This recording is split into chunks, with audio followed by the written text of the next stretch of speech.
Once upon a time, there was a young monk who was deeply committed to his spiritual practice. He had spent years meditating, studying ancient texts, and seeking inner peace. Despite his dedication, he often felt troubled by the endless chatter of thoughts in his mind. He would sit for hours trying to clear his mind, but his thoughts kept coming back, like a river rushing forward without pause. One day, the monk decided to seek guidance from an elderly master known for his deep wisdom. He traveled across mountains and forests until he reached the master's humble temple. Upon arrival, the monk bowed respectfully and said, "Master, my mind is always filled with thoughts. No matter how hard I try, I cannot empty it. How can I achieve peace?"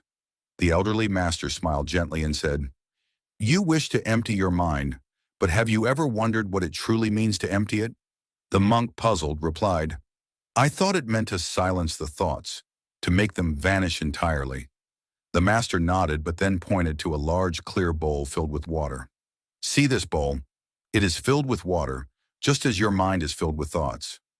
Now take a handful of dust and pour it into the water." The monk did as instructed, and the water became cloudy. Now the master continued, "Wait for the water to clear." The monk waited for what felt like hours, but the water remained cloudy. The master, seeing the monk's frustration, explained, "When the mind is filled with dust, it cannot see clearly. But when you simply stop adding more dust, when you stop reacting to every thought, it will slowly begin to settle. The water will clear on its own, and the mind will empty itself naturally." The monk sat in silence for a long time, contemplating the master's words.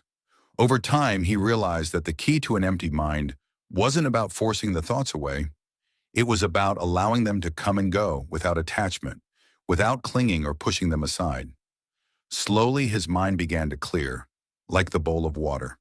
And in that stillness, he found the peace he had been searching for all along. And so, the monk's practice deepened, and he came to understand that an empty mind wasn't an absence of thought, but the ability to be fully present without being overwhelmed by the noise within. The end.